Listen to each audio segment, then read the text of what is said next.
إن الحمد لله نحمده ونستعينه ونستغفره ونعوذ بالله من شرور أنفسنا ومن سيئات أعمالنا من يهده الله فلا مضل له ومن يضلل فلا هادي له وأشهد أن لا إله إلا الله وحده لا شريك له وأشهد أن محمدا عبده ورسوله صلى الله عليه وعلى آله وأصحابه والتابعين وتابع التابعين ومن تبعهم بإحسان إلى يوم الدين.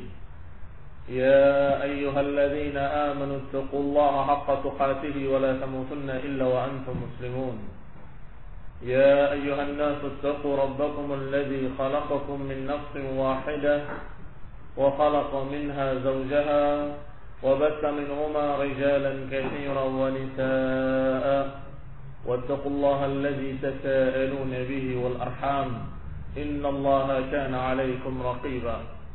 يا أيها الذين آمنوا اتقوا الله وقولوا قولا سديدا يصلح لكم أعمالكم ويغفر لكم ذنوبكم ومن يطع الله ورسوله فقد فاز فوزا عظيما. أما بعد فإن خير الحديث كتاب الله وخير الهدي هدي محمد صلى الله عليه وعلى آله وسلم وشر الأمور محدثاتها فإن كل محدثة بدعة وكل بدعة ضلالة وكل ضلالة في النار. Ikhwani fillah a'azakumullah, masih kita membahas tentang ru'yatullah, yakni dilihatnya Allah pada hari kiamat nanti, bahwa ahlul jannah, penduduk surga, akan mendapatkan kenikmatan di samping surga, yaitu nikmatnya memandang wajah Allah Subhanahu wa taala.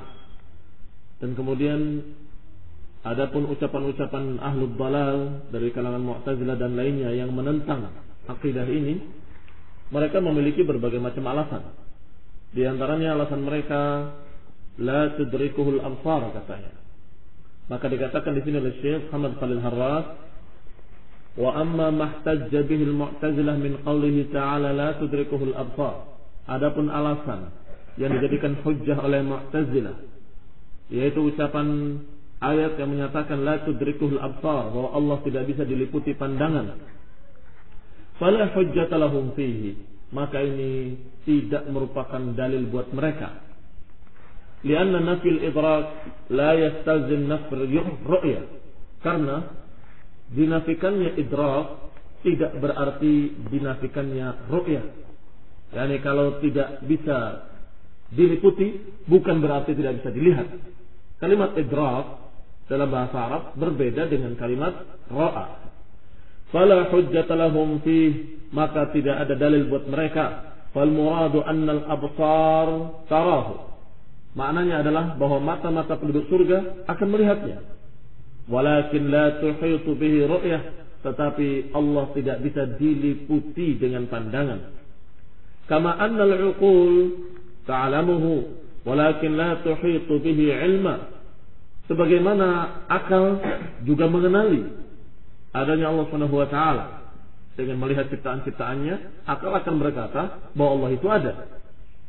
Tetapi la tuhitu bihi ilma, tetapi Allah Subhanahu wa taala tidak bisa diliputi dengan ilmu kita, karena ilmu kita terbatas.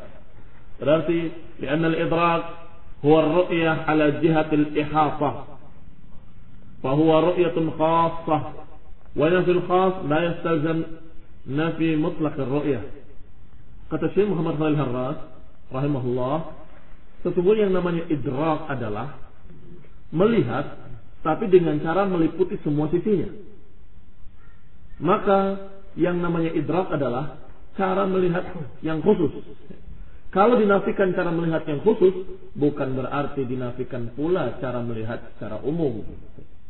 Ini khonifidina azakumullah, berarti di sini harus kita pahami secara bahasa Arab apa makna idrak, apa makna ru'yah.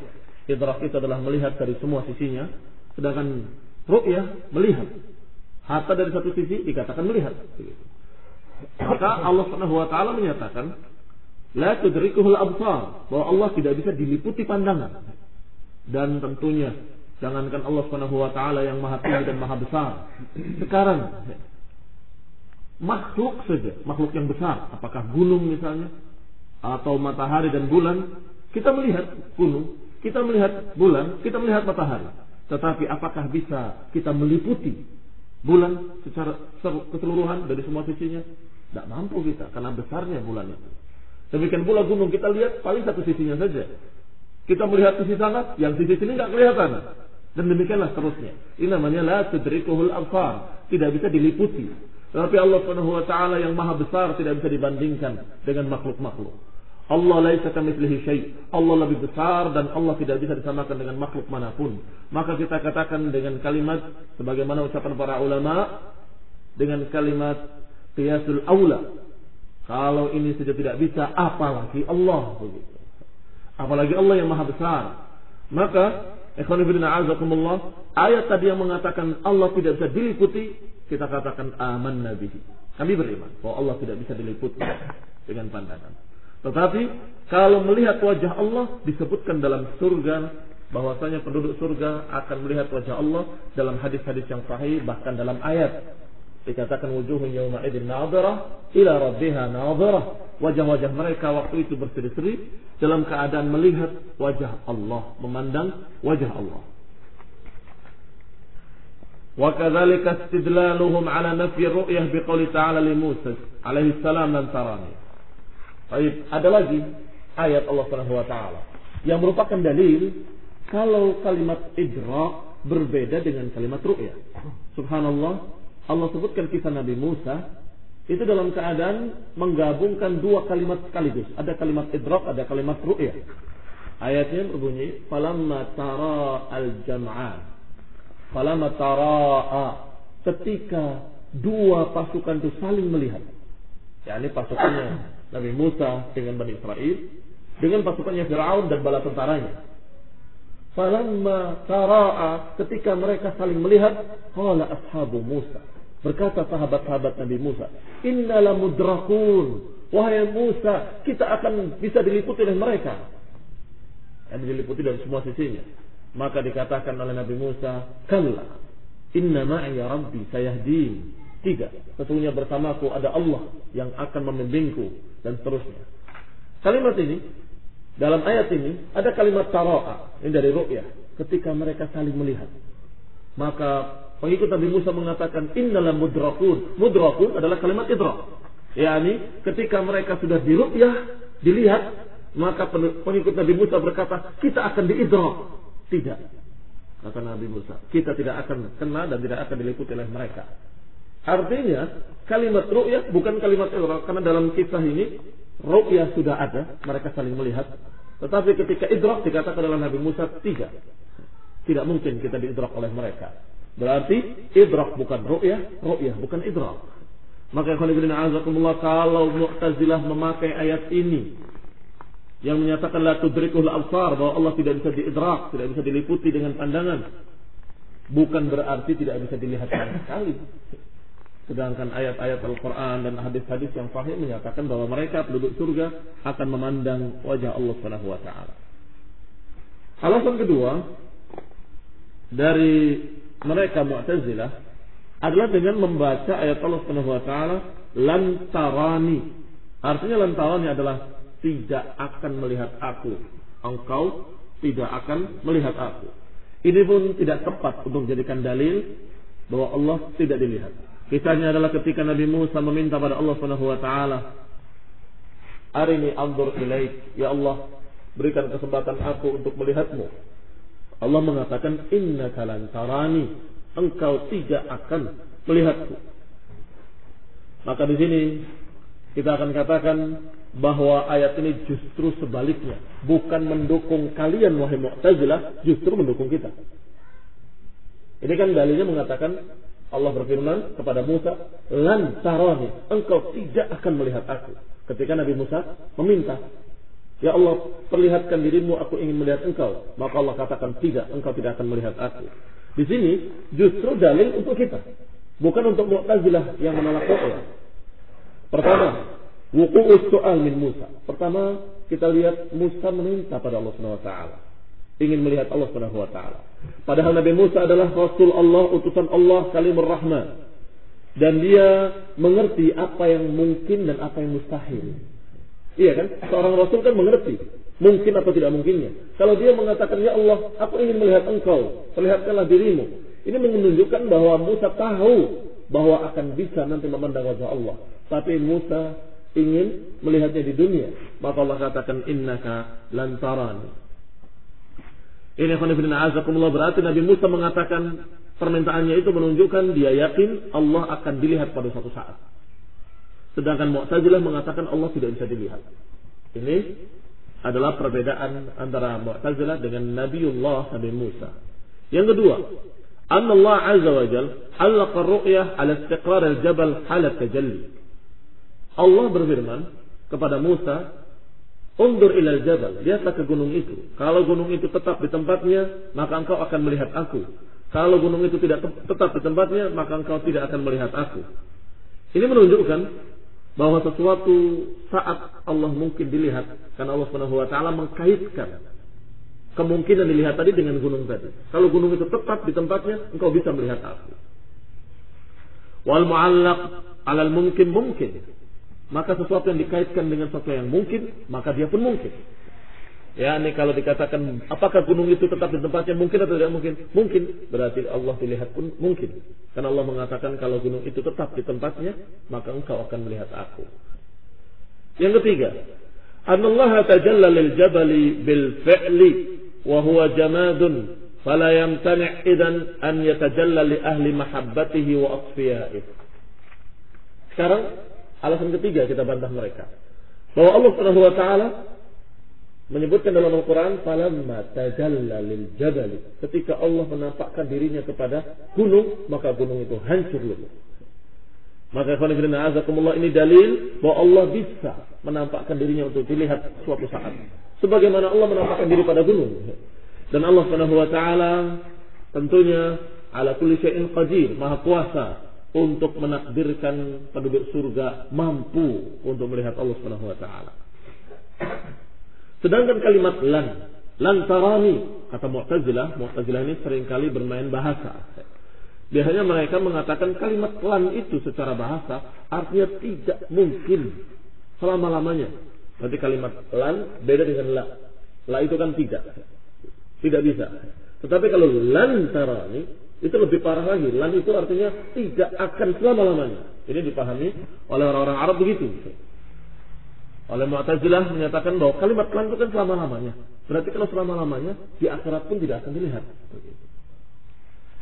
Qala innaha tadullu ala adami wuqu'ir ru'yah aslan. Katanya Mu'tazilah, berarti kalau selama-lamanya Allah tidak akan dilihat selama-lamanya sampai hari kiamat pun. Wa huwa kadhibun 'ala al-lughah, dan ini pun adalah kedustaan Mu'tazilah dalam bahasa Arab. Jadi dalam bahasa Arabnya pun mereka berdosa. Kenapa? Karena ternyata kalimat lan walaupun sering diterjemahkan selama-lamanya bukan berarti lit-ta'bid, bukan berarti selama-lamanya itu sampai hari kiamat. Mau bukti? Buktinya dikatakan orang-orang Yahudi, Allah katakan walan yatamannauhu abadan. Orang Yahudi itu tidak akan berharap mati selama-lamanya. Kira-kira itu di dunia apa di akhirat? Apakah selama-lamanya itu berarti sampai akhirat Yahudi tidak berharap mati? Tidak, sungguh. Wallahi, justru di neraka nanti Yahudi mengharap mati. Ayatnya Allah katakan mereka di penduduk surga ini, penduduk neraka ini berkata, wa nadau ya Malik liyaqdi alaina rabbuk. Di dalam neraka mereka berkata, wahai Malik, Malik ini malaikat penjaga neraka, liyaqdi alaina rabbuk, mintakan kepada Rabbmu agar mematikan kami saja. Berarti minta mati. Berarti kalimat tadi walan yatamannauhu abadan bima kasabat aydihim. Sungguh mereka tidak akan berharap mati selama-lamanya. Ternyata di neraka berharap mati. Berarti kalimat selama-lamanya tadi selama-lamanya di dunia. Kalimat abadan tadi adalah selama-lamanya di dunia. Buktinya di neraka orang-orang kafir mengharap mati. Atau seperti kalimat ya laitani kuntu turaba, tuhai kiranya aku jadi tanah saja. Mati artinya. Ini ikhwan fillah azakumullah menunjukkan kalimat lan ternyata bukan bermakna ta'bid sampai hari kiamat. Maka kalau Allah katakan kepada Musa, engkau tidak akan melihatku dengan kalimat lan, nggak akan melihatku selama-lamanya dunia. Artinya di dunia nggak akan bisa melihatku, tapi nanti di akhirat lain ceritanya. Sebagaimana Yahudi di dunia tidak berharap mati, ternyata di neraka berharap mati. Maka engkau tidak bisa melihatku di dunia ini, dan di surga diberitakan oleh Nabi SAW bahwa penduduk surga akan memandang wajah Allah. Wa idzan Pemana qauluh lan tarani lan tastati' ru'yaya fid dunya. Berarti makna ayat ini adalah engkau tidak akan melihat aku di dunia. Li dha'fi quwal bashar, karena di dunia ini manusia dalam keadaan lemah. Ya, perlu diketahui bahwa manusia itu kehidupannya dalam keadaan berbeda-beda. Ada sekian kehidupan. Ada kehidupan di alam janin, di perut ibunya. Hidup apa mati? Hidup. Semua orang, dokter-dokter mengatakan itu hidup, bisa bergerak. Tapi apakah sempurna? Tidak sempurna. Ketika lahir lebih sempurna daripada ketika di perut ibunya. Dan nanti ketika dibangkitkan di hari kiamat itu lebih sempurna daripada di dunia. Lebih sempurna daripada sekarang. Tingginya 60 hasta. 60 hasta itu berapa berarti? Pohon kelapa kurang lebih ya. Atau lebih tinggi. 60 kaki. Maka tentunya hukum-hukumnya pun berbeda. Yang dulu di sini tidak mampu, nanti di surga akan mampu. Mana wajah Allah Subhanahu wa taala. Benar. Dan Allah takdirkan demikian. Walau kanatir ru'ya mumtani'ah li dzatiha laqala inni la ura. Kalau saja dilihatnya Allah Subhanahu wa taala itu sesuatu yang mustahil, tidak mungkin, pasti kalimatnya bukan engkau tidak akan melihatku sekarang. Bukan begitu kalimatnya. Mestinya kalimatnya aku tidak bisa dilihat. Kan begitu. Kalau memang tidak bisa dilihat pada hari kiamat, akan disalahkan permintaan Nabi Musa. Sekarang gini, ada orang yang minta sesuatu tidak dikasih.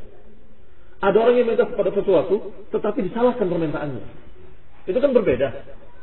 Kalau saja Nabi Musa minta untuk melihat Allah, itu sesuatu yang tidak mungkin, dan sampai hari kiamat pun tidak mungkin, pasti Allah akan menjawabnya dengan menyalahkan pertanyaannya. Aku nggak bisa dilihat, begitu. Kenapa minta melihat aku? Tetapi karena itu bisa, tetapi Allah belum izinkan, maka Allah katakan engkau tidak akan melihat aku.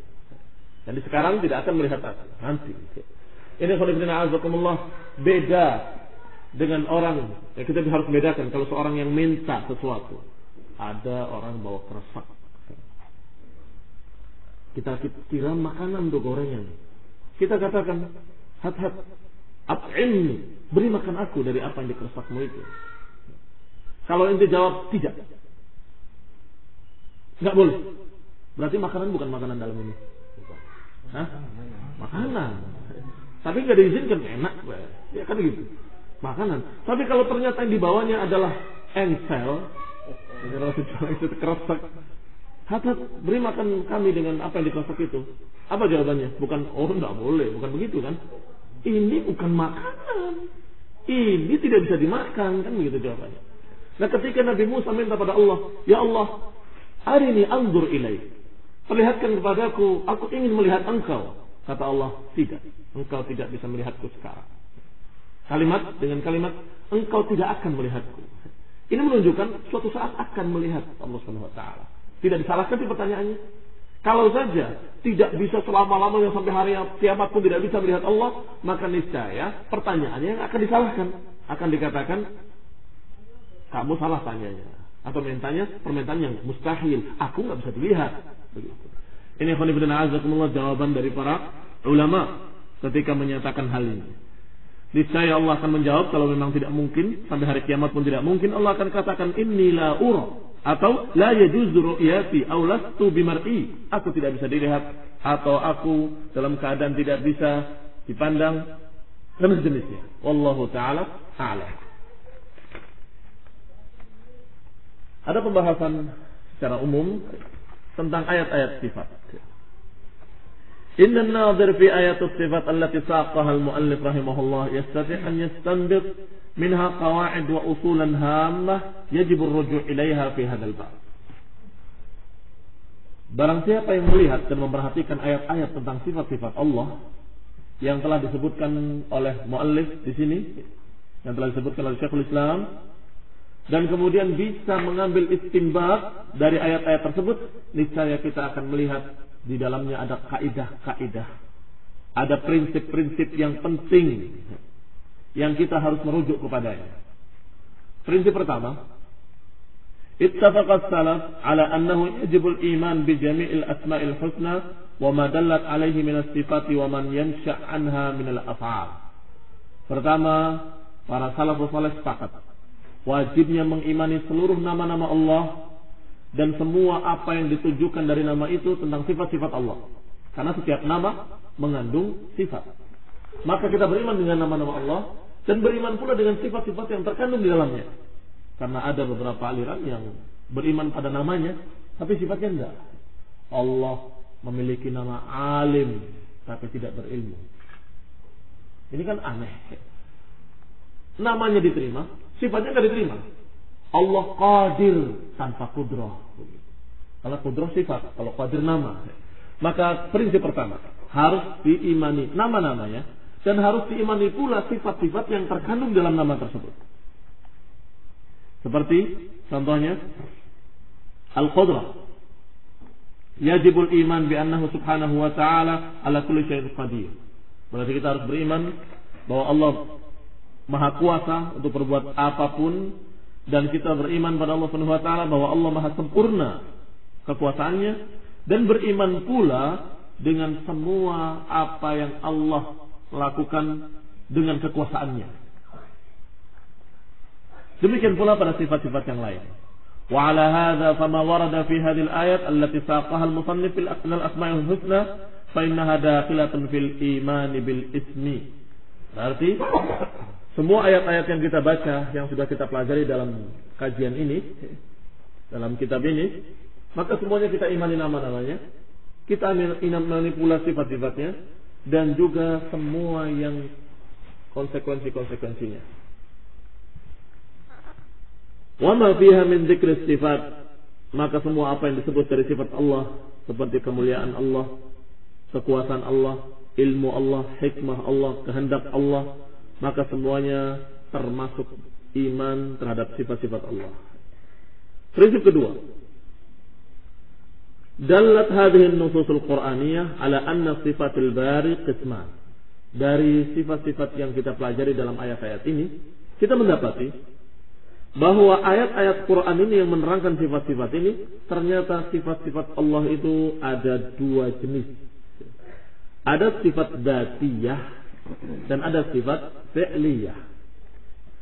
Sifat dzatiyah adalah sifat yang berkaitan dengan zatnya, yang la tanfaku anha dzat, yang tidak pernah terpisah dari sifat itu selama-lamanya, khalidin, atau dikatakan azalan wa abadan. Wala tata'allaq biha masyiah, dan tidak berkaitan dengan kehendak. Seperti sifat hidup. Hidup itu terus-menerus pada Allah Subhanahu wa taala. Hidup tanpa mati, hidup tanpa ngantuk, hidup tanpa tidur. La ta'khudhuhu sinatun wala naum. Dan itu seterusnya selama-lamanya, dan begitu terus, tidak berkaitan dengan kehendak. Demikian pula ilmu. Allah berilmu azalan wa abadan. Sejak dulu tidak berawal sampai akhir tidak berakhir. Wal qudrah wal quwwah, demikian pula kekuasaan, kekuatan, kemuliaan, keagungan, itu semua sifat zat. Kesombongan, ketinggian, kemuliaan, itu sifat zat.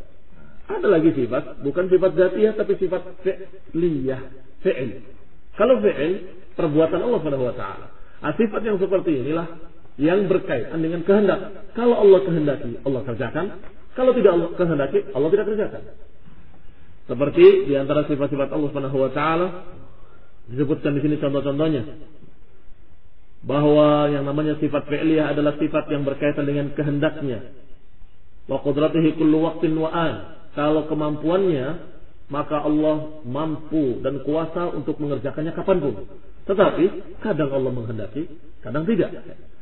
Tahdus bimasyiatihi, terjadi dengan kehendak Allah Subhanahu wa taala ahatil sifat-sifat tersebut. Wa in kana huwa lam yazal mawsufan biha, Walaupun Allah Subhanahu wa taala tetap disifati dengan sifat itu, tapi munculnya, terjadinya adalah kalau Allah kehendaki. Seperti sifat kalam. Kalau sifat hidup terus menerus. Kalau sifat kalam, kapan Allah berbicara? Ya kalau Allah kehendaki.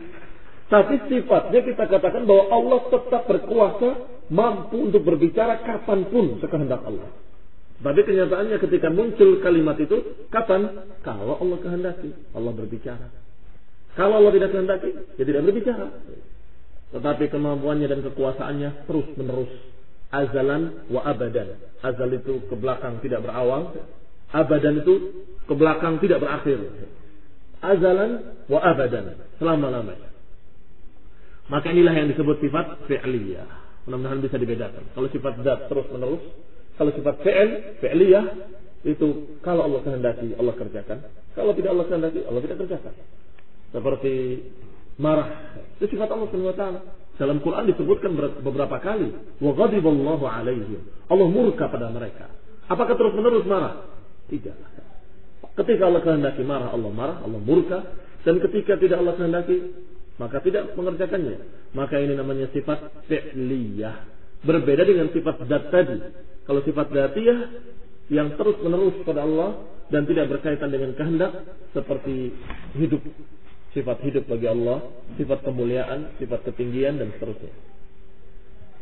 Fa'alal mu'min al-iman bikulli ma nasabahu Allah li nafsihi. Maka seorang mukmin harus beriman kepada semua sifat Allah. Apakah sifat dzatiyah ataupun sifat fi'liyah? Apakah yang berkaitan dengan kehendak ataupun yang tidak berkaitan dengan kehendak? Semua yang Allah nisbatkan kepada dirinya dari perbuatan-perbuatan yang berkaitan dengan zat, seperti Allah beristiwa di atas arasnya, kemudian Allah kehendaki untuk turun ke langit dunia, ini harus kita imani. Atau dikatakan al-maji, wa jaa rabbuka wal malaku saffan saffa, Allah datang, ini sifat fi'liyah. Dan Allah ingin demikian, maka terserah Allah Subhanahu wa taala. Wan nuzul ila sama'id dunya, turunnya ke langit dunia. Atau sifat tertawa, disebutkan pula bahwa Allah tertawa ketika mengisahkan tentang orang terakhir masuk surga.